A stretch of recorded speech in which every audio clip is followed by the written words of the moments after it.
തിരുവോണനാളിൽ ഡൽഹിയിലെ മലയാളികൾ കൂടുതലായി എത്തുന്നത് ആരാധനാ കേന്ദ്രമായ മയൂർ വിഹാറിലെ ഉത്തര ഗുരുവായൂരപ്പൻ ക്ഷേത്രത്തിലാണ്. അവിടെ ജിഷ്ണു കൃഷ്ണൻ തയ്യാറാണ്. ജിഷ്ണു, ഡൽഹി മലയാളികളെ സംബന്ധിച്ചിടത്തോളം അത് തിരുവോണമാണെങ്കിലും വിഷു ആണെങ്കിലും മലയാളികൾ ഒരുപോലെ ഒത്തുകൂടുന്ന ഒരു മഹാക്ഷേത്രമാണ് ഉത്തര ഗുരുവായൂരപ്പൻ ക്ഷേത്രം. അവിടെ ഈ തിരുവോണ നാളിൽ എങ്ങനെയാണ് ഭക്തജന പ്രവാഹം, മറ്റു വിശേഷങ്ങൾ എന്തൊക്കെയാണ് ജിഷ്ണു?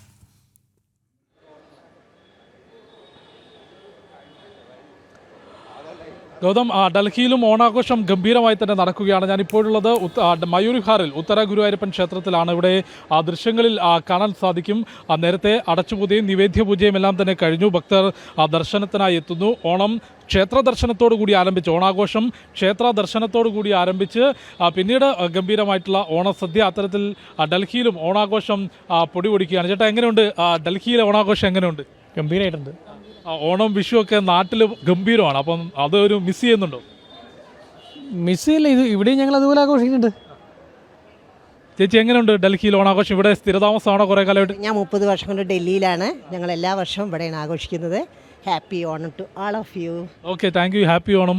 അത്തരത്തിൽ രാവിലെ ഞാൻ നേരത്തെ പറഞ്ഞതുപോലെ ക്ഷേത്ര ദർശനത്തോടു കൂടി ഓണാഘോഷം ആരംഭിക്കുന്നു. പിന്നീട് ക്ഷേത്രത്തിൽ തന്നെ ഓണസദ്യ ഒരുക്കിയിട്ടുണ്ട്. നേരത്തെ സംഘാടകരെല്ലാം പറഞ്ഞത് ഏകദേശം 6000-നും 7500-നും ഇടയിൽ ആളുകളെ, ഭക്തജനങ്ങളെ ഇന്നേ ദിവസം ഓണസദ്യയ്ക്ക് വേണ്ടി ആ ക്ഷേത്രം പ്രതീക്ഷിക്കുന്നുണ്ട്. അതുകൊണ്ട് ഡൽഹിയെ കേന്ദ്രീകരിച്ച് ഏറ്റവും വലിയൊരു ഓണാഘോഷം നടക്കുന്ന ക്ഷേത്ര ദർശനവും പിന്നീട് സാംസ്കാരിക പരിപാടികളും ഓണസദ്യയും എല്ലാമായി ഗംഭീരമായി രാജ്യതലസ്ഥാനത്തും ഓണാഘോഷം പുരോഗമിക്കുകയാണ്. ഇന്നൊരു ദിവസം, തിരുവോണ ദിവസം മാത്രമല്ല, കഴിഞ്ഞ അതായത് ഡൽഹിയെ സംബന്ധിച്ച് ഒന്നുകിൽ പഠനത്തിന് വേണ്ടി അല്ലെങ്കിൽ തൊഴിലിൻ്റെ ഭാഗമായി ഡൽഹിയിലേക്ക് എത്തിയവരായിരിക്കും മിക്ക മലയാളികളും. അതുകൊണ്ട് തന്നെ അവരെല്ലാം തന്നെ ഓരോ വീക്കെൻഡ് ദിവസങ്ങളിൽ, കഴിഞ്ഞ ശനി ഞായർ, ഇന്ന് തിരുവോണത്തിൻ്റെ അന്ന് വരുന്ന അവധി ദിവസങ്ങൾ, ഈ ദിവസങ്ങളിലെല്ലാം തന്നെ ഓണാഘോഷ പരിപാടികൾ സംഘടിപ്പിച്ചിട്ടുണ്ട്. അത് വിവിധ സാംസ്കാരിക സംഘടനകളുടെ നേതൃത്വത്തിൽ, ക്ഷേത്ര കമ്മിറ്റികളുടെ നേതൃത്വത്തിൽ അത്തരത്തിൽ വിവിധ തരത്തിലുള്ള ഓണാഘോഷ പരിപാടികളാണ് ഒരുക്കിയിട്ടുള്ളത്. നേരത്തെ നമ്മൾ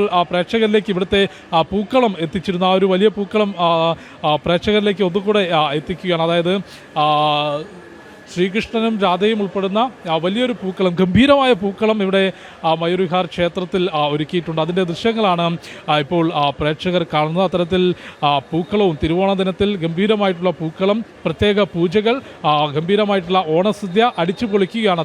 തീർത്തും കേരളത്തിൽ മാത്രമല്ല, കേരളത്തിന് പുറത്തും മലയാളികൾ ഓണം തിരുവോണ ദിനത്തിൽ വലിയ ആഘോഷ പരിപാടികൾ അത് ക്ഷേത്ര ദർശനത്തോടു കൂടി ആരംഭിക്കുന്നു. ജിഷ്ണു, ഡൽഹി മലയാളികളെ സംബന്ധിച്ചിടത്തോളം ഉത്തര ഗുരുവായൂരപ്പൻ ക്ഷേത്രം അവരുടെ ഏറ്റവും പ്രധാനപ്പെട്ട ഒരു വിശ്വാസ സംഗമ കേന്ദ്രം കൂടിയാണ്. ഓണം, വിഷു തുടങ്ങിയ കേരളത്തിൻ്റെ തനത് ആചാര അനുഷ്ഠാന ദിനങ്ങളിൽ ഡൽഹി മലയാളികൾ ഒത്തുകൂടുന്ന ഒരു സ്ഥലമാണ് ആ ഉത്തര ഗുരുവായൂരപ്പൻ ക്ഷേത്രം. അവിടുന്ന് വിശദാംശങ്ങൾ പങ്കുവച്ചത് ജിഷ്ണു കൃഷ്ണനാണ്.